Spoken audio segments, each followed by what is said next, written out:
Riva. Olá, pessoal, boa noite. Como faz para convidar agora?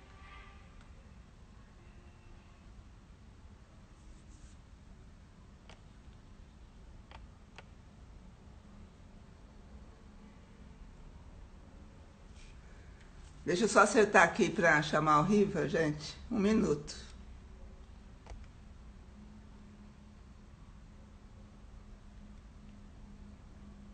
Como eu chamo também? Ô, Riva, você pode pedir para participar? Não estou achando aqui onde que eu te chamo.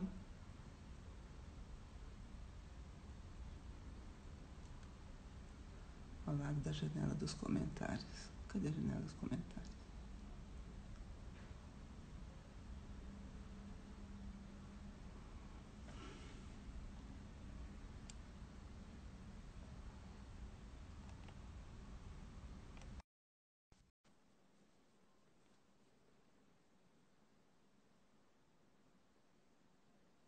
Olá, olá. Olá, pessoal. Deu certo. Sim. E aí? Nunca tinha feito uma live aqui no meu, só participado de outras, não sabia como é que eu te chamava. Você é professor do século XXI, né? Antenado. É. Tudo bem, Riva? Gente, esse é o professor Rivadavia, é um grande amigo, eu tenho a maior admiração por ele. Igualmente. Se eu pudesse crescer, não cresço mais, né? Eu queria ser como ele. Ele tem uma experiência incrível, né, como professor, e eu acho que a gente pode aproveitar bastante aqui a experiência dele, o que ele tem para contar para a gente. Ele é professor na Universidade do Arizona, mas eu vou pedir para ele se apresentar para vocês, é melhor. Legal. Obrigado pelo convite. Na verdade, eu tenho que te corrigir, né? Porque é a Universidade Estadual do Arizona. Ah, é estadual. Arizona é concorrente, né? Se o presidente assiste isso aqui, fala, como é que você aparece lá pelo concorrente, né? Legal. Eu moro hoje em Phoenix, né? Agora são 3:30 da tarde aqui. E eu sou professor da Universidade Estadual do Arizona, sou o que eles chamam aqui de clinical professor, um professor que tem doutorado, mas que também tem muita experiência na indústria, muita experiência na vida profissional, etc. Fiz o bacharelado, mestrado e doutorado aí na UFMG, no Brasil, fiz o pós-doutorado no Canadá. Hoje também dou aulas na Universidade Politécnica de Hong Kong, né, que está entre as 50 melhores jovens universidades do mundo. E aí no Brasil eu fui pró-reitor, fui presidente de centro universitário, trabalhei muitos anos em educação executiva, né, com as maiores empresas do Brasil, do mundo, e eu tive a oportunidade de conhecer a educação no mundo inteiro, né? Quer dizer, atuei na Austrália, na Espanha, em Portugal, em Malta, Tailândia e Vietnã. Então, se a gente for falar aqui, eu vou ficar até amanhã. Mas o que Muita você gente... achou mais significativo dessas experiências de conhecer a educação pelo mundo? Olha, eu sou professor porque eu escolhi ser professor, né? Assim, é uma escolha para mim, né? E é super engraçado que desde que comecei eu ouço aquelas perguntas que você conhece bem, né? Se você é tão inteligente, por que você não é rico, né? Se você é tão competente, por que você escolheu ser professor, né? Olha, uma diferença que eu sinto muito grande aqui nos Estados Unidos, Roseli, é o respeito que se tem com o professor, né? Quando às vezes você vai fazer uma compra, fazer alguma coisa aqui, vai se relacionar com alguém, você fala, o que você faz? Eu sou professor, né? O professor é o cara que tem PhD, né? E muita gente te agradece. Obrigado pelos seus serviços, obrigado pelo que você faz pela sociedade, coisa que a gente nunca ouviu no Brasil, né? E um lado que eu acho ruim do Brasil é que o professor é tido como um cidadão de segunda classe, de segunda categoria, né? Ele não está no topo da pirâmide de importância no Brasil. Isso é Uhum. uma coisa bastante preocupante. E acho também que o que tem visto aqui é uma aplicação cada vez mais crescente da tecnologia na educação, o que não diminui o papel do professor, diga de passagem. Pelo jeito, ao contrário, né? Por aquilo que a gente conversou. Totalmente ao contrário, demanda muito mais preparo, o professor é muito mais exigido. Eu acho muito mais difícil hoje, eu prefiro dar uma aula presencial. Né? Conheço, domino, sei usar tecnologia nela, mas quando eu tenho que me preparar para vir para o lado de cá, interagir com 100, 200, 500 alunos que eu nunca verei, a coisa muda de figura e eu não posso simplesmente partir do princípio que eu vou pegar o que eu faço no curso presencial e vou colocar online. Não é assim que funciona, né? O buraco é bem mais embaixo. Uhum. A gente conversou um pouco, Riva, e eu contei para você mais ou menos como é que as escolas têm agido aqui nesse período que os alunos não podem ir para a escola, né? As escolas fecharam e foi muito repentinamente, ninguém esperava, ninguém estava preparado para isso. Por mais que a gente tivesse notícias, parece que aqui não ia chegar nada, né? Uhum. Aí, quando as escolas fecharam, acho que demorou uma semana, um pouco mais, as escolas começaram a fazer uma intervenção com seus alunos, que eles têm chamado de ensino à distância, né? A gente sabe que não é, mas eles têm feito aulas para crianças de 3 anos, Riva, 3 anos, 7 anos, 8 anos, como se fosse uma aula expositiva mesmo, né? Não Eu funciona. sei que a sua experiência é mais na universidade, mas eu acho que você, conhecendo a nossa escola básica, tem condição de ajudar os pais que estão aqui, os professores também, a entender o alcance, né, do ensino à distância, dependendo da idade, inclusive, do alunado. Eu tenho falado com muitos pais aí no Brasil, amigos, né, que ligam pedindo conselho, dizem que não aguentam mais os filhos. Eu falo com eles, é bom, agora vocês vão aprender a dar valor ao professor, né? Uhum. Para a escola. Muitos estão revendo a ideia de homeschooling, né? Ah, quero fazer homeschooling. Agora eu quero ver se vai fazer homeschooling, porque aprenderam na realidade o que a escola faz, né? Bom, Uhum. o que aconteceu no Brasil aí, no ensino médio fundamental, nas próprias universidades privadas, foi que nenhuma delas estavam preparadas para capturar essa oportunidade. Nunca se interessaram pela transformação digital da inovação. Então, não investiram em tecnologias, não investiram em metodologias, não investiram em treinamento de professor, né? Depois a gente pode falar em mais detalhes do que é isso. Então, elas viram por algum tipo de improvisação. Agora, eu quero dar o crédito também. Quer dizer, ninguém esperava a pandemia, eles não estavam preparados, se viraram para fazer a coisa continuar, né? Então, entraram com as sessões de Zoom, né? O problema foi que o professor ele passa a utilizar a aula que ele dava presencialmente dentro do Zoom e ele aprende que não funciona, ele não conhece muito bem as funcionalidades da ferramenta. Então, quer dizer, a educação à distância não é Zoom, não é o Google Classroom, embora seja uma boa ferramenta, mas essas foram as formas que as escolas conseguiram se organizar para o show poder continuar, mas fundamentalmente não é. Eu acho que quando você fala de educação totalmente online para crianças de 3, 4, 5 anos, não tem a menor condições de funcionar. Né? Primeiro, porque a gente sabe que nessa idade de educação a gente tem a coisa das emoções, do afeto, do relacionamento, do toque, etc. E depois nós sabemos que a atenção deles é muito limitada. Né? Quem é que vai ficar? Aliás, Roseli, eu te confesso o seguinte, eu não consigo também ver o aluno da universidade focando numa aula expositiva de mais de 1 hora. Esses Uhum. estão lá atrás. Quer dizer, eu não estou dizendo que a aula expositiva perdeu sua relevância, não. Nada melhor que uma aula expositiva com você, por exemplo, que é alguém que conhece profundamente sobre um tema. Mas eu preciso repensar num conjunto de metodologias como é que isso vai funcionar. Então, é uma improvisação, ninguém estava preparado, mas eu acho que agora as escolas vão ter que começar a olhar para frente. A nossa universidade tem o ensino médio online. Quem quiser aprender, chama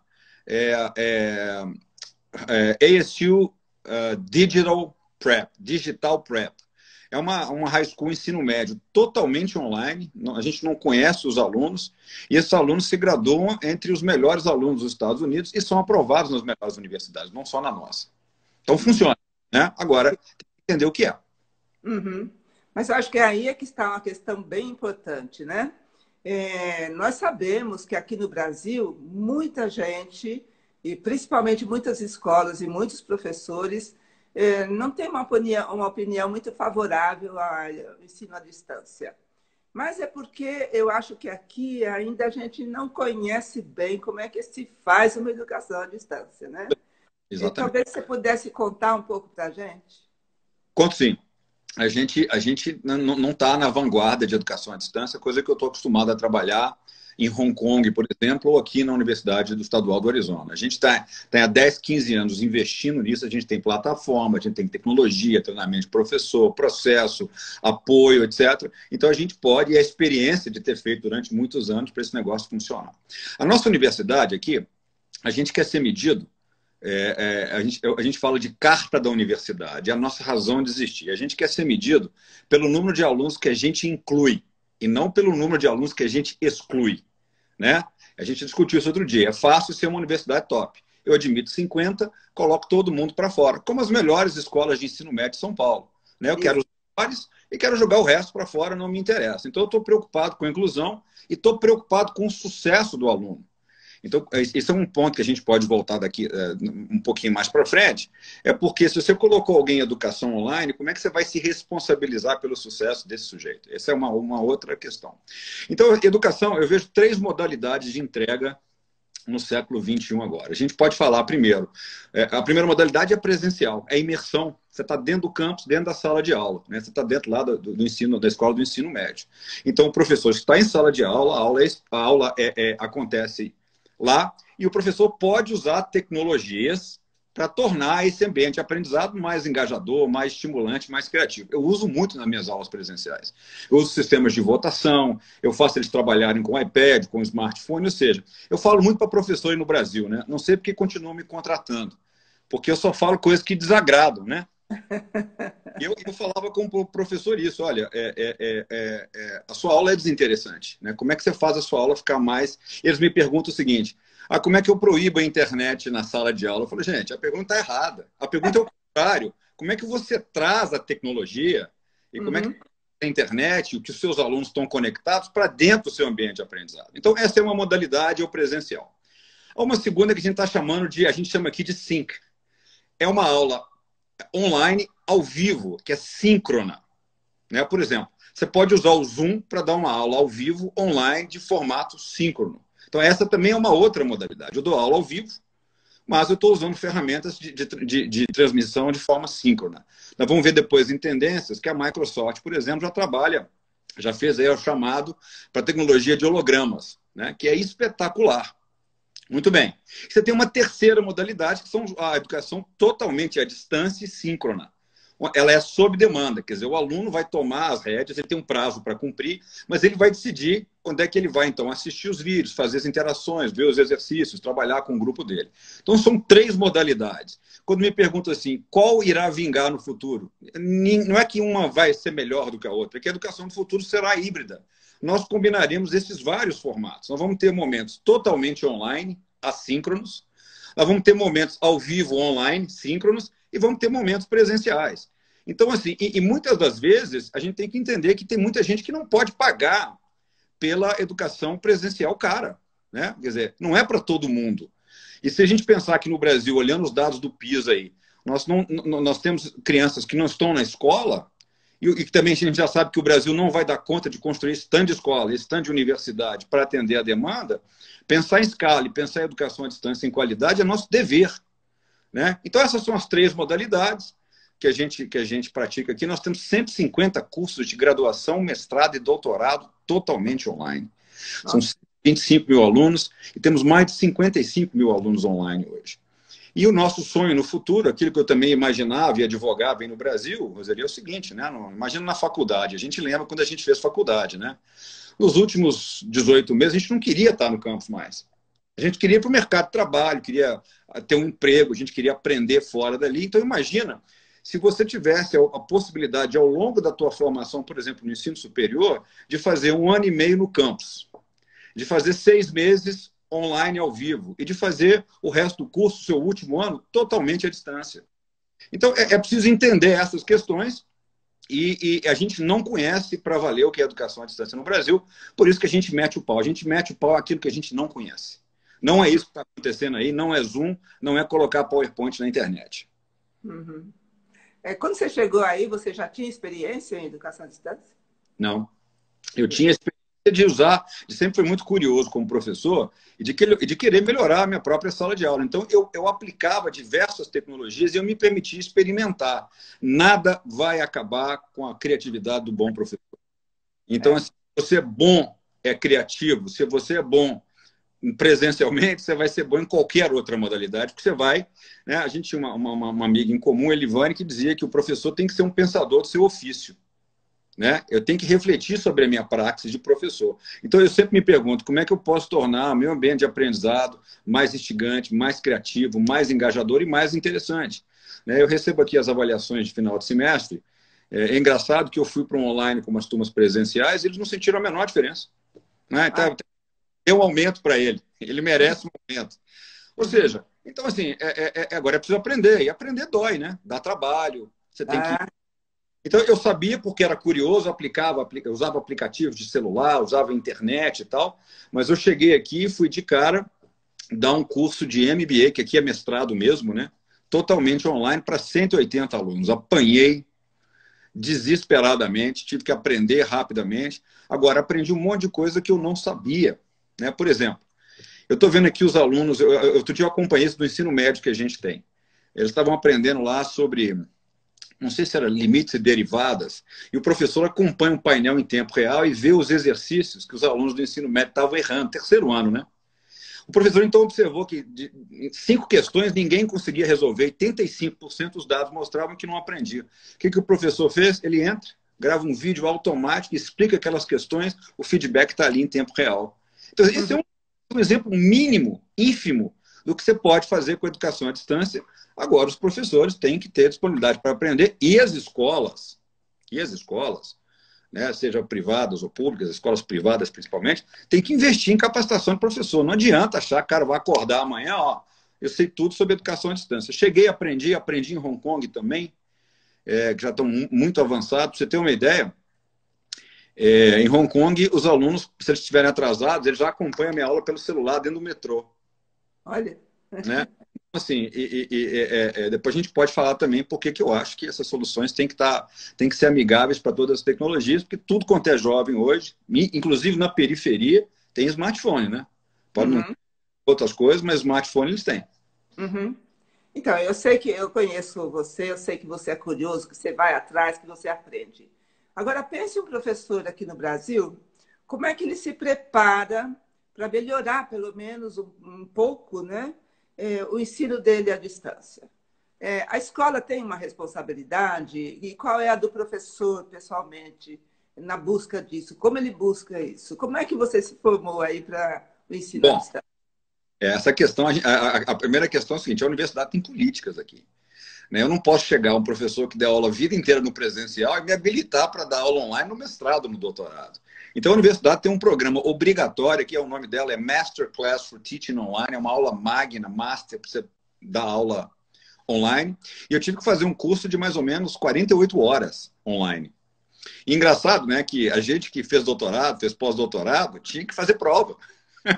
Eu era acompanhado em todas as etapas do meu treinamento, né? E tinha que ter uma nota de corte acima de 90% para ser aprovado. Só assim eu me qualifiquei. Essa qualificação me permite dar aula por 3 anos.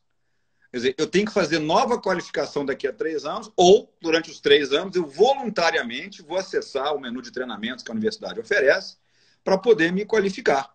Né? Então, assim, a escola brasileira precisa aprender o seguinte: o custo de fazer um programa online para treinar seus professores é um custo único, né? Depois você ganha escala, você tem distribuição digital. Então, para você ter uma ideia, o que eu era forçado a demonstrar nesse treinamento? Eu estou até lendo aqui um negócio que eu encontrei aqui. Olha. Eles diziam o seguinte: olha, escreva os seus objetivos de aprendizado com sua disciplina. Eles têm que ser mensuráveis. Você vai escrever: olha, eu quero ensinar as 7 etapas para a identificação de uma... Beleza. Depois, já que você definiu, se você definiu corretamente, usando a taxonomia de Bloom, a taxonomia digital de Bloom, lembra daquilo, né? Agora você vai me dizer o seguinte: que tipo de metodologias ou de materiais de suporte você pretende usar e por quê? Então, você vai nas etapas e depois a escola tem que colar um sujeito em você chamado designer instrucional, que é um cara que vai adaptar seus objetivos de aprendizado, os materiais que você quer usar, a uma linguagem digital que é extremamente palatável para esses jovens, né, que estão acostumados a lidar com essas coisas o dia inteiro. Né? Então, essa foi a primeira questão. E o professor também, aquele que não tiver a oferta dentro da escola dele, que eu acho que a escola tem que ofertar, mas ele também pode se virar online. Tem muito recurso interessante online, tem várias fontes interessantes, tem várias publicações. Agora, muitas delas vão demandar que o professor leia bem inglês, né? Então, eu estou aqui pensando, né? Eu vou pegar o exemplo de uma aula expositiva no ensino médio que foi presencial até agora e, de repente, passa à distância. E os professores continuam dando aquelas aulas de 50 minutos, vezes 2, vezes 3. E tem aluno de ensino médio aqui assistindo aulas e fazendo esse ensino à distância por 9 horas por dia. Eu fico pensando, um adolescente que nunca esteve preparado para isso, o quanto ele consegue apreender e aprender nessa relação aí remota, né? Com o professor e com os colegas. Então, o que falta talvez para as nossas escolas é auxiliar os professores. Eu sei que as escolas cobram muito, né, dos professores. Aí fazer uma adaptação. Depois de 3 meses, eles foram, fizeram, e agora, como é que pode fazer essa adaptação? Então, você citou aí alguns recursos, mas aqui no Brasil não tem, né? Por exemplo, é o professor que fica responsável por determinar os objetivos, usar as metodologias e depois que programa que eu vou usar que me ajude, né, a resolver isso. Você tem algumas dicas para dar para os professores? Olha, eu vou muito ao Brasil ainda para muita palestra, para consultoria, para reuniões de conselho de administração. Eu tenho acompanhado algumas do ensino superior, alguns players que já estavam relativamente preparados para capturar a oportunidade, porque já vem fazendo educação à distância há muito tempo, né? E por mais que as pessoas queiram reclamar que a internet no Brasil é ruim, que a infraestrutura não funciona e tal, essas instituições têm mais de 1 milhão de alunos online hoje, nos vários rincões do Brasil. E essas instituições procuraram aprender, por exemplo, 2 delas entraram em contato comigo para ajudá-los no processo, para entender como é que funciona, onde é que estão os recursos, como é que eu tenho treinamento, e muitas foram fazendo a coisa acontecer. Né? Tem um caso muito interessante de uma grande do ensino superior à distância no Brasil que criou a figura do tutor. Aprendeu, colocou alguém para fazer uma intermediação entre o professor e o aluno e fazer com que as chances de sucesso aumentem bastante. Então, a gente pode tomar 2 atitudes. Ficar, de um lado, reclamando que a internet é ruim, que não sei o quê, e etc, que a escola não fornece, ou realmente procurar aprender e se preparar como docente pelo que vem pela frente. Vamos pensar uma coisa aqui simples, né? A gente bateu um papo outro dia, eu estava te falando. Nós temos 3,5 bilhões de smartphones no mundo, gente. A população mundial é de 7 alguma coisa bilhões, ou seja, metade da população mundial tem em suas mãos um smartphone. Né? Mesmo pessoas com muito pouco recurso no Brasil, quando você olha, por exemplo, as pessoas que trabalham, os trabalhadores domésticos, por exemplo, todos estão com um negócio daquele na mão, tem lá um planinho de dados, etc. Ou seja, se eu tenho mais de 1 milhão de alunos à distância no Brasil só no ensino superior, olha, então, quer dizer, tem jeito? Tem. Então, quer dizer, vamos sair dessa agenda da reclamação e vamos fazer funcionar esse negócio. E aí, você imagina, 3,5 bilhões de smartphones. O que é um smartphone? É um computador pessoal de mão. É uma máquina extremamente potente para resolver problemas complexos de custo barato. E você tem o quê? A internet, que é um canal de distribuição de baixíssimo custo. Então, quando a gente olha para a educação brasileira de ensino fundamental e médio, você, melhor do que ninguém no Brasil, sabe disso, os resultados são pífios. Tanto para o aluno, basta olhar o PISA, por exemplo. Não precisa olhar o PISA, não, né? Ninguém precisa olhar o PISA, a gente já sabe. Né? E como também para a capacitação do professor. Quem é que quer ser professor do ensino fundamental hoje no Brasil? Por que essa área não está atraindo mais gente talentosa? A área que a gente mais precisa de talento. Então, eu tenho um problema maior, que é um problema das prioridades do Estado brasileiro, é uma primeira questão. E a segunda questão é que, com essa revolução na mão, com os smartphones, computadores, internet, etc., eu tenho condições de fazer educação de altíssima qualidade em escala para chegar em qualquer lugar do Brasil. Agora, vai faltar muita coisa nesse processo. Então, eu recomendo para o professor, olha, a gente sabe dos problemas, eu acho que a gente tem que pressionar as escolas a oferecerem capacitação, sim, se elas querem, se elas estão sérias a respeito disso, mas, professor, você também precisa resolver o seu problema, cara. Você também precisa aprender, você precisa buscar coisas novas, conversar com quem sabe, e aprender dói, né? Dá trabalho, enche o saco, né? Eu estou na minha zona de conforto aqui, tranquilo, vou ter que me virar para aprender coisas que eu não, né? Enfim. E aprender dói, Riva, eu quero aproveitar e falar isso, né, para os pais que estão aqui, para os professores também, que aprender dói já no primeiro passo, porque o primeiro passo para você aprender alguma coisa é você admitir a ignorância. E no Brasil é muito difícil admitir ignorância, muito difícil, né? se a gente não admite a ignorância, a gente vai continuar patinando, patinando. É, Agora, diga. eu acho também que a hora da gente. Os pais têm que rever a relação com a escola. É uma relação de mandatários, quer dizer, pais que não entendem absolutamente nada de educação, se de repente vê lá os caras nos grupos de WhatsApp de pais. Né? Quer dizer, aquilo é um desserviço à escola, é um desserviço à educação. Era comum no Brasil a gente ver pais invadindo a sala de aula, o domínio do professor, porque o filho, né? E o que você falou tá certo, tem que admitir a ignorância. Eu vejo, às vezes, pais falando dos filhos, eu falo assim, gente, ou eu estou errado e minha filha não vai ter jeito na vida, né? Ou esses filhos desses rapazes aí, desses casais aí, são de Fodópolis, né? Quer dizer, eu vejo, às vezes, os pais falando do filho, os filhos sabem fazer tudo, né? O filho escreve bem, o filho é bom no esporte e tal. Eu fico, não, esse cara aí, o filho dele é o caso do Monte de Andrade. Aí o outro, esse cara é da casa. Pô, vamos admitir, quer dizer, o teu filho não é bom em tudo e não será bom em tudo. Quer dizer, você tem que observar. E eu defendo a educação generalista também, né? Você vai observar naquele bojo das dificuldades, onde é que teu filho tem mais talento, tem mais aptidão, demonstra mais paixão, e aí você pode ajudá-lo na construção da caminhada. Então, a primeira coisa é admitir, seu filho não é foda, não nasceu em Fodópolis, né? Sua filha não é a Frida Kahlo, nem o Einstein, né? Ele é talentoso, ela é talentosa. Agora, vamos entender o processo e vamos ser amigos da escola, e não inimigo do professor, inimigo da escola, porque eu acho que a coisa não vai funcionar dessa forma. Mas aqui no Brasil faz tempo que a gente tem uma expressão que é parceria escola-famílias, né? Mas essa parceria nunca funcionou, porque de um lado tem a escola querendo determinar às famílias como é que elas têm que fazer e o que elas têm que fazer em relação ao estudo dos filhos, e por outro lado tem pais que decidiram que isto eu quero para o meu filho, isto eu não quero para o meu filho. E esses grupos de mensagem instantânea, Riva do céu, eu tenho morro de medo, morro de medo. Porque é um monte de adulto falando mal, muitas vezes, de muitas crianças, né? Então, eu acabaria com isso e os pais precisariam aprender a conversar entre si para depois conversar com a escola de uma maneira assim mais ampla e não olhando para cada um olhando para o seu filho, né? Sem dúvida. Mas olhando assim, que alunos que nós queremos que essa escola forme. É basicamente isso, né? A gente quer ao final, a gente espera que o aluno chegue ao final como, né? Eu gostaria que a minha filha desenvolvesse habilidades, boas habilidades comportamentais, habilidades cognitivas, que ela soubesse mais que matemática e língua portuguesa, né? Porque a gente sabe lá na frente, né, que os frutos da educação generalista. Então, eu acho que é preciso reconstruir essa parceria, sim.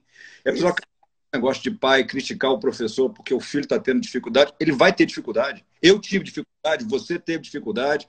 A minha filha tem 11 anos aqui no ensino fundamental, aqui nos Estados Unidos, e a gente vê, quando o filho vem para casa, a escola vem para dentro da tua casa, para a tua intimidade, você também vê os defeitos da escola. Né? Quer dizer, eu tive que virar professor de ensino fundamental de novo, né? Eu tive que relembrar uma série de coisas que eu não me lembrava mais como fazer, né? Para poder ensinar, eu via as deficiências da escola. Então, assim, eu, ao invés de ir lá entrar num grupo de... Não, eu escrevi para o diretor, olha, eu vejo problemas aqui, seria interessante pensar nisso, nisso, nisso. E a escola aqui também improvisou, como a do Brasil, do ensino fundamental. Eles não estavam preparados também. Só que aqui a gente tem uma atitude de construir com a escola. A gente é voluntário dentro da escola. A gente entende os problemas da escola. A gente vê que a escola precisa de grana aqui, que a escola pública, né? Que não tem o dinheiro para fazer o que quer. A gente vai lá, pede dinheiro para as pessoas.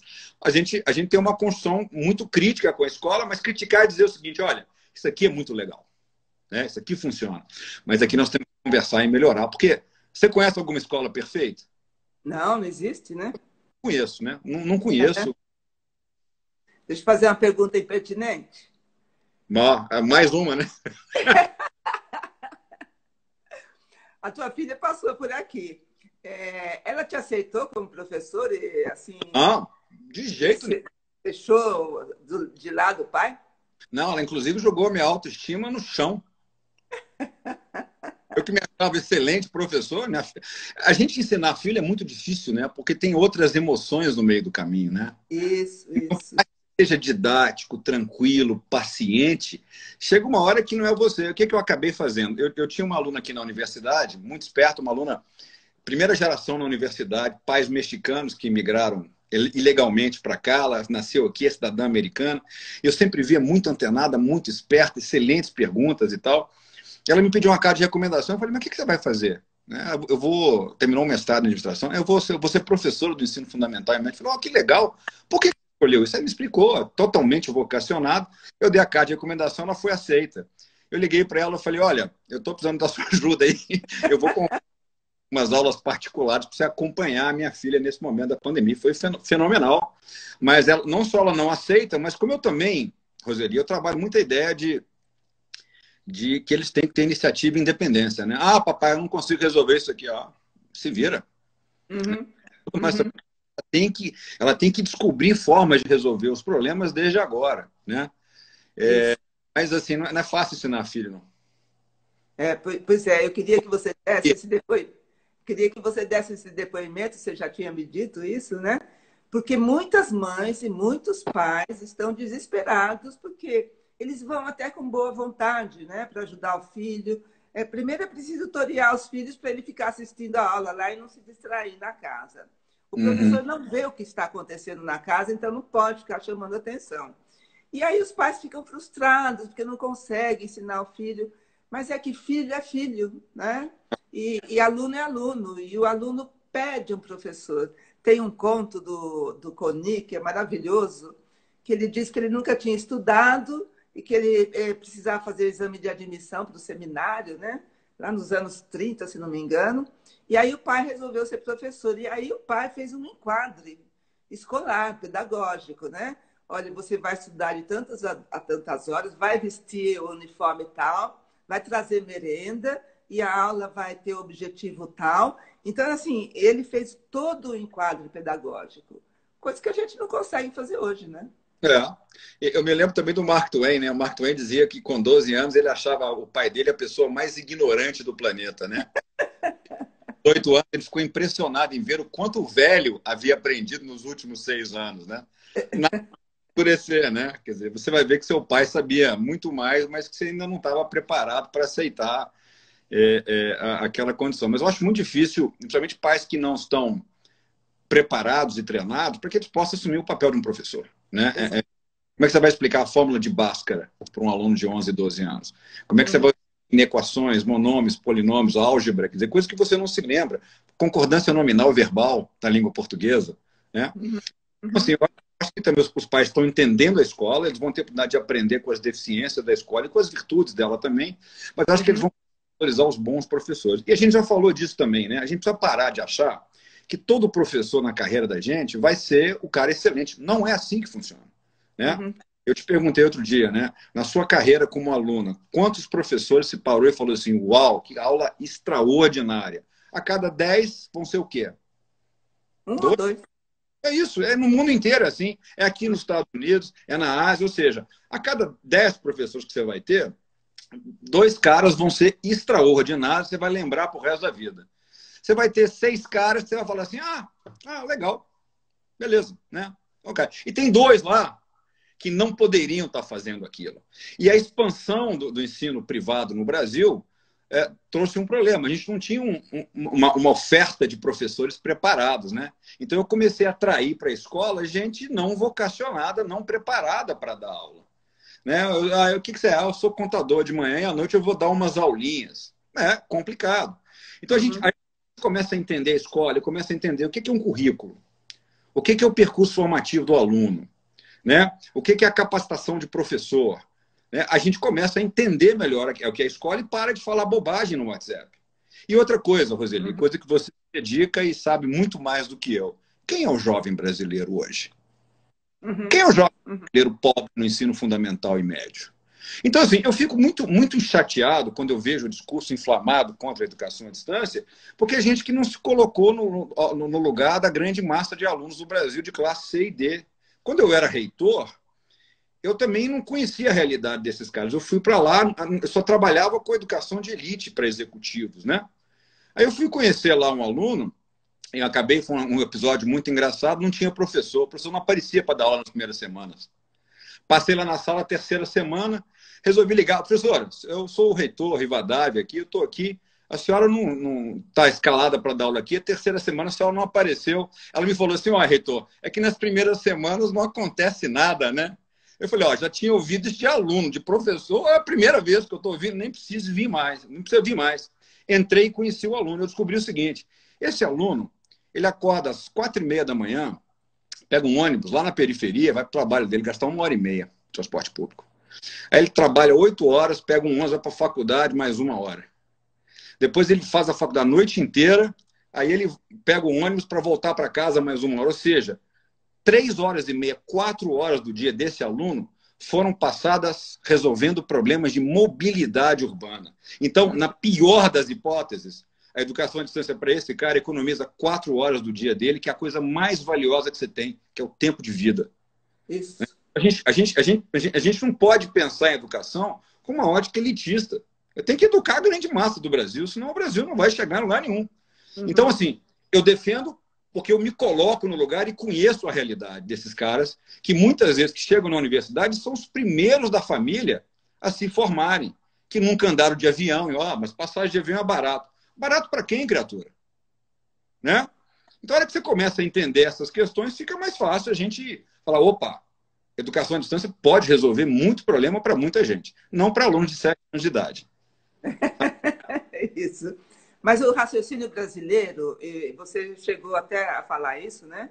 A universidade em que você trabalha quer incluir. O raciocínio brasileiro é sempre de exclusão. Então, é assim, o ensino à distância vai excluir o professorado de muito trabalho. Então, é assim que é o raciocínio. Ao contrário, né? Como exige muito mais, nós vamos precisar de mais professores, mais profissionais para fazer estrutura, infraestrutura, né? Muito mais. Vai dar muito mais trabalho e vai criar novas frentes de trabalho, novos postos de trabalho. Então, assim, é o que eu digo, você pode chorar porque alguém vai estar vendendo lenço. Né? Alguém vai estar se preparando, entendendo. Quando eu provoco o professor, eu brinco com ele assim, olha, eu cito um prêmio Nobel de Economia, o Simon, Herbert Simon, dizia o seguinte, professor aqui em Carnegie Mellon, ele dizia o seguinte, a riqueza da informação gera a pobreza da atenção. O que você quer do seu aluno? Você quer a atenção dele. E a atenção dele está distribuída em tudo quanto é lugar. Ele tem um smartphone lá do lado dele na sala de aula que tem WhatsApp, Netflix, que mais? Facebook, Instagram. Quer dizer, como é que você realmente vai retomar o centro da sala de aula, engajando esse, ao longo do processo, dando palco para os seus alunos e caminhando você para... Esse é o grande desafio. Vai ter que aprender. Roseli, a educação digital não vai parar. Só para você ter uma ideia, eu tenho dados aqui que o mercado de EdTech, que é tecnologia e educação, é um crescimento de 100 bilhões de dólares em 2020. Só para você ter uma ideia do que está acontecendo. Já se fala hoje em parcerias de grandes universidades com as maiores fornecedoras de tecnologia do mundo. Já se especula uma parceria, por exemplo, de Stanford com Microsoft, de Harvard com o Facebook, né? Porque o Facebook foi criado por meus alunos de Harvard, do MIT com o Google. Nós estamos falando de inteligência artificial, né? Para criar percursos, jornadas de aprendizado customizadas. Eu aprendi cálculo e matemática, um professor falando para 100 caras. Cada um tinha um estilo diferente de aprendizado. E lá na Federal era o seguinte, né? Ó, não entendeu não? Se vira. Sou professor titular aqui, ninguém me tira dessa universidade. Então eu podia chorar, ou eu podia tentar resolver o problema. Então, a gente consegue hoje, dentro de aprendizado adaptativo, usando inteligência artificial, saber o que o aluno sabe, o que ele não sabe, e construir um caminho de aprendizado que é único, que é personalizado para ele. Nós vamos ficar de fora dessa? Eu posso melhorar o ensino, eu posso melhorar o aprendizado, mas eu preciso aprender sobre tecnologias. Né? Isso vai ter melhor sobre isso. Conta melhor, porque aqui a ideia que nós temos, né, no geral, é claro que com exceções, é que o ensino à distância vai massificar mais ainda. Então, conta isso aí pra gente. Como é que a gente está estruturado aqui? Como é que as high schools, os ensino médio está estruturado? Nós temos 4 elementos. Primeira coisa que você começa, você precisa preparar o professor. Então, você vai ter que treinar o professor para falar essa nova linguagem. Se os professores do ensino médio fundamental aí, das escolas particulares, né, que foram para casa, tivessem um mínimo de preparo, o sofrimento seria muito menor. Então, quer dizer, nós vamos primeiro qualificar o professor, vamos ajudá-lo a ter sucesso nesse novo modo de entrega que é o digital. Muito bem. Isso colocado, a hora que o professor define e aprende o que ele quer fazer, tem um outro profissional chamado designer instrucional, que é o cara que vai ajudá-lo a traduzir os objetivos de aprendizado e as metodologias para o mundo digital. E aí a gente vai ensinar para esse cara sobre as melhores práticas para dar aula online. Por exemplo, deixar expectativas muito claras. A presença do instrutor é fundamental, do professor. Você não está desligado, você está online, mas você tem que estar presente no dia a dia do seu aluno. Então não basta jogar coisa online e mandar o cara assistir vídeo e ir embora para casa. Você tem que trazer problemas do mundo real para esse sujeito, você tem que engajar os seus alunos, você tem que promover e dar feedback constante. Meus alunos me demandam isso aqui, olha, por que eu errei essa questão? Você escreve detalhadamente, né? Você tem que deixar claros os objetivos de aprendizado. Então esse é um elemento, né, que a gente acabou de falar. Segundo elemento, a gente tem... Deixa eu fazer uma pergunta. Esse design instrucional, qual é a formação dele? Normalmente entre design, pedagogia e tecnologia. A gente tem gente de todos os tipos aqui. Mas esses caras começam a se focar tanto essa tradução para a transformação digital para o digital, eles desenvolvem um repertório fenomenal. Eu sento com vários diferentes aqui para planejar. Hoje eu lidero um mestrado aqui que não tem sala de aula formal. É um mestrado presencial, sem sala de aula formal. Mas eu estou usando designers instrucionais para me ajudar a fazer o que a gente chama de uma abordagem centrada no aluno. A gente chama de Student-Centric Approach. E nós estamos usando novas metodologias que não usamos antes. É um experimento que a gente está fazendo. Então, quer dizer, o professor tem que ser capacitado. Os professores, se não tiverem capacitação, não podem entrar online. Eles precisam entender o que é. 2, eu preciso criar uma instância em que eu me preocupe com o sucesso do aluno. Você imagina, se o aluno... Essa de aprendizagem, né? Quer dizer, mas assim, o que a gente vê aqui? A gente vê o seguinte, até no ensino médio. É um aluno que não sabe estudar. É um aluno que não sabe organizar uma agenda. É um aluno que não sabe fazer uma busca na internet. Ou seja, eu preciso ter gente. A gente chama aqui de coach, né? Eu detesto a palavra coach. Eu também. Eu não vou entrar nela não, porque outro dia eu vi um post de um coach de sedução na internet, né? Eu tenho... Isso é objetivo para outra coisa. E aí eu vejo que eles acompanham os alunos, às vezes, assim, olha, nas coisas mínimas, organizar a agenda, preparar o quarto para estudar. Às vezes tem dificuldades ali em entender algum exercício e tal. Então você tem gente 24/7 dando apoio aos alunos. Esse é o segundo pilar. Terceiro pilar, nós temos que criar, nós vamos ter dados dessas interações. Os alunos vão gerar dados da interação com o professor, dados estruturados e não estruturados, que vem de e-mail, mídia social. Aluno faz gracinha, claro. Se o aluno faz gracinha presencial, você acha que ele não vai fazer online? Ô, gente, isso faz parte de ser aluno. Eu garanto para você que se eu hoje, com os meus 51 anos, me assentar numa sala, eu e você, a gente vai sentar lá no fundo e vamos fazer piadinha, vamos trocar lá. Faz parte da vida, entender o negócio, não é assim? Nós já fizemos isso, hein? Inclusive já fez, né? Então, assim, esses dados precisam ser analisados. Então, eu tenho que capturar esses dados para ver, por exemplo, eu posso ver numa turma, eu vejo aqui, por exemplo, com o ensino médio, você vê onde os alunos estão tendo dificuldade. Por quê? Porque os dados, a análise dos dados te mostra, olha, os alunos estão melhorando a média geral em relação aos alunos presenciais, mas eles estão com dificuldade aqui, ali, ou seja, eu tenho como remediar rapidamente, porque os dados, eles me mostram isso. A terceira questão é construir os laboratórios de ensino-aprendizado. A gente pesquisa de novas metodologias, novas formas de aprender. Recomendo que se estude o que é, por exemplo, aprendizado adaptativo, onde você propõe questões para o aluno e sabe onde ele está errando. Então, você constrói o aprendizado dele diferente do outro que não erra daquele jeito, né? E por fim, eu acho que cada vez mais é preciso olhar para fora, né? Eu pergunto assim para as escolas. Tá legal, quem são seus concorrentes hoje? Elas nem sabem com quem que elas estão concorrendo mais, mas elas estão concorrendo. Aqui as empresas dos Estados Unidos estão dispensando um diploma de ensino superior, algumas delas, né? Eu acho que é uma grande bobagem, porque eu acho que, em tempos digitais, nada melhor que voltar para a escola. A escola, a universidade é o melhor lugar para você estar. Por quê? Porque você vai aprender, vai apanhar, vai ver pessoas diferentes, de opiniões diferentes de você, vai ter que se virar para fazer acontecer, vai se ligar em problemas do mundo que você não conhecia, vai ter que resolver esses problemas. Então, eu continuo achando que não tem lugar melhor do que a escola. Agora, a escola tem que ser uma escola antenada no mundo. Não adianta eu voltar lá para o cuspigis tradicional se os alunos estão trabalhando outras coisas completamente diferentes. Ou seja, se eu entender de jovem, né, fica muito mais interessante a gente poder melhorar esse processo. Então, esses são os pilares que eu acho fundamentais para a educação à distância que estão ignorados. Né? E outra coisa, tempo. Ninguém vai ficar bom assim, ó, na pandemia. Você vai demorar 4, 5, 6 anos para construir competências no ensino digital. Então, vamos parar com esse negócio de que é ruim e vamos parar com esse negócio de que a educação do futuro será... Não, ela será híbrida. E nós não podemos deixar de utilizar a tecnologia a nosso favor para melhorar a performance do nosso aluno, né? Uhum, uhum. Eu acho que nem isso, né, a gente não sabe muito bem. Usar a tecnologia na aula presencial. A gente ainda não sabe isso. Não sabe. E eu faço muita coisa interessante aqui, né? Eu, por exemplo, eu vejo que os alunos detestam matemática, né? Mesmo no mestrado, você vê que todo mundo tem medo de matemática, né? E você vê que o medo da matemática começa lá atrás, né? Não começa, não. Aliás, quando a gente fala de alunos classe C e D no Brasil, alunos pobres, quando estão na universidade, é um problema crítico para a gente, né? Por quê? Porque o aluno passou no vestibular de engenharia, mas você tem que lembrar que ele fez 12 anos de pífio ensino médio fundamental público no Brasil.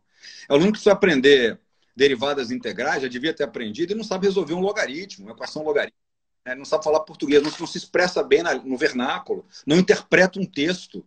Então, esse é um desafio ainda mais complicado. Eu estava dizendo, você tinha falado, o seu comentário foi sobre... Eu esqueci. A gente tá... Me lembrei. Então, quando você começa a pensar em digitalização da... Está me ouvindo? Eu estou te ouvindo Eu bem. acho que nós estamos vencendo o nosso tempo e daí o Instagram corta a gente, né? Não, mas ainda falta um pouquinho, né? Então, vamos lá. O que eu queria dizer nessa questão de educação de massa é que a gente precisa se preparar para pensar em educação em escala de qualidade. Né? Eu gosto de banir o termo excelência. Eu, quando era reitor, bani a ideia de excelência. Excelência custa muito dinheiro e tem que ser financiada. Né? Você vai falar de excelência com a escola com bilhões de dólares. Escola que tem prêmio Nobel, não é o nosso caso. Agora, eu preciso focar naqueles elementos que eu tinha falado e preciso trazer o aluno e o professor para dançar. O que me incomoda, Roseli, é que a gente está botando o professor brasileiro como vilão.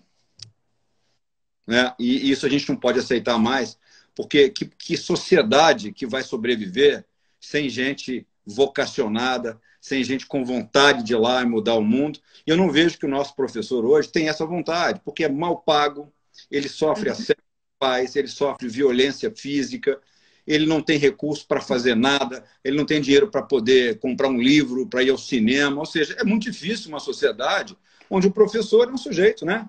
Eu sempre pergunto, a sua aula é muito legal, mas além de dar aula, você também trabalha? Porra!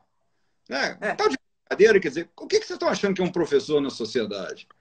Então, assim, para melhorar a qualidade da educação no Brasil, é preciso de uma revolução. Eu acho que a gente tem uma oportunidade de refazer coisa muito legal, pensando em educação e ensino híbrido. Né? Vamos combinar as coisas, trazer tecnologias e brincar. Eu pego a matemática que eu estava falando. Eu vejo que ninguém analisa número mais. Né? Os caras, aluno jovem hoje, ele passa, vê número, parece que não existe. Né? E aí, você tem ferramentas hoje que você se dispõe a usar e que os alunos podem votar, podem interagir, podem propor uma solução, podem construir uma solução e tal. E aí eu já chego assim, elevando a barra. Quer dizer, eu não dou folga para o aluno. Né? O aluno ele tem mais que se ferrar na sala de aula, ele tem que aprender. É uma brincadeira que eu sempre faço. Né? Vai ter sofrimento. Depois, no final, eles me agradecem, me homenageiam, é um barato. Né? Mas tem que subir a barra. E quando você sobe a barra, quer dizer, o aluno tem que saber que ele tem que chegar preparado para estar na sala de aula com você. Então, eu já sei mais ou menos o que eles pensam, como é que eles votaram. Eu falo assim, ô Roseli, 98% das pessoas aqui votaram no resultado tal. Você foi a única que diria que o resultado tenderia a zero. Por quê? Aí o circo pega fogo, você, Roseli, tem que se manifestar. Se eu sentir que você, Roseli, está meio complicado, eu te dou uma trégua, passo para outro, mas eu faço a conversa girar, né? E aí o engajamento dos alunos acontece. E, gente, esse é o exemplo de uma ferramenta. Se o professor hoje entrar na internet e buscar ferramentas para me apoiar na sala de aula, ele vai achar um monte de coisa legal e vai trazer os alunos para o jogo dele. Uhum, uhum.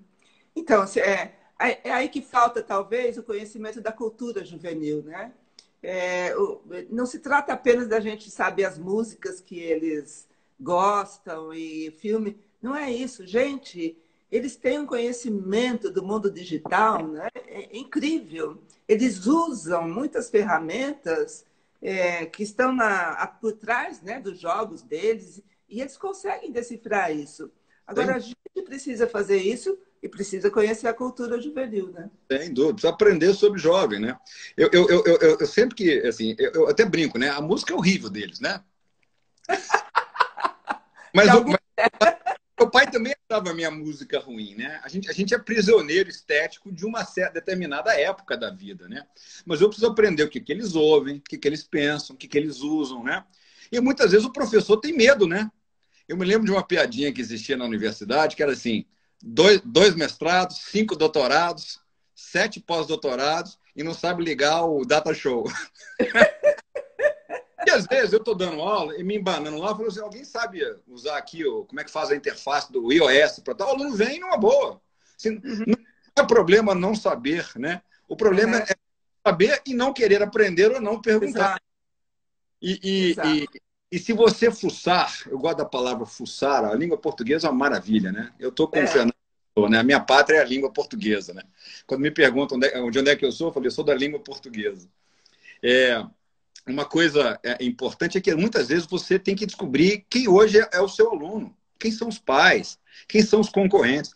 Na universidade que eu estava, se chamava UniBH, eu descobri que a fonte de informação que os alunos mais usavam não era o blog da universidade, não era o Facebook da universidade, não era o LinkedIn, mas eram sites piratas. Um se chamava Vai Se Fuder UniBH.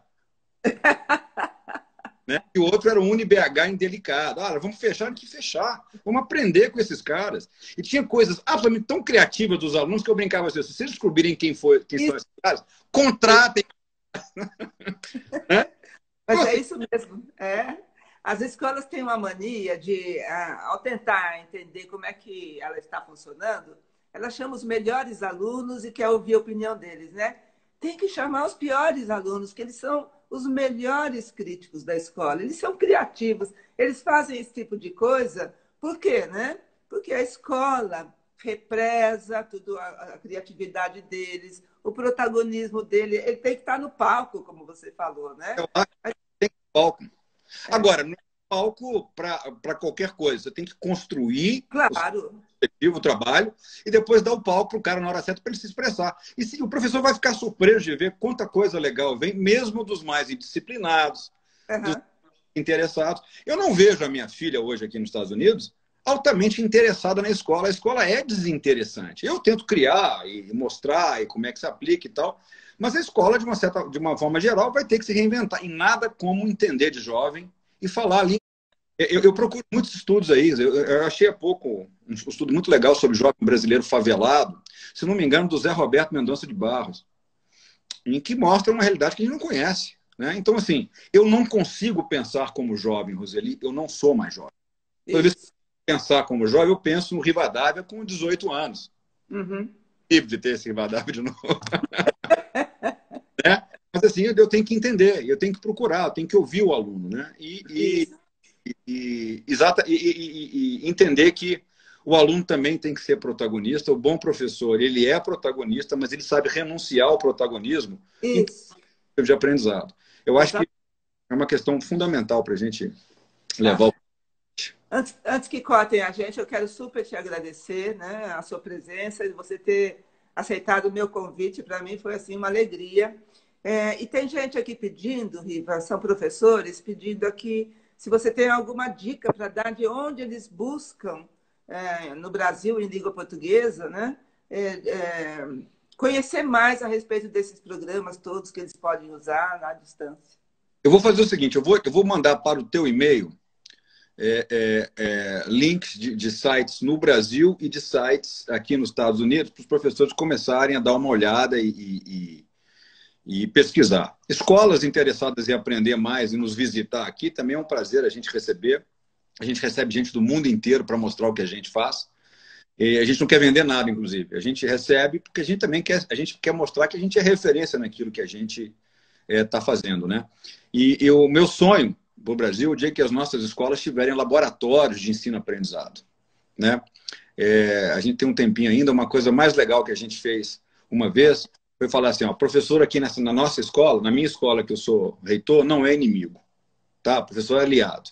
Vamos descobrir os caras que são bons, vamos descobrir os caras que são criativos e vamos fazer o seguinte, ao invés de fazer aquele seminário de professor de volta às aulas, que é o reitor falando um monte de diretor, falando um monte de abobrinha, 10 minutinhos, ó, tá acontecendo isso, estamos faturando tanto, estamos ganhando dinheiro, estamos perdendo dinheiro, beleza. Agora, professor, você que fez uma aula diferente, debaixo do viaduto, para ensinar sobre o grafite para os alunos, vem cá contar a tua experiência. A gente começou a dar palco e descobrir os melhores professores que a gente tinha. Ou seja, eu preciso dar palco para o cara bom.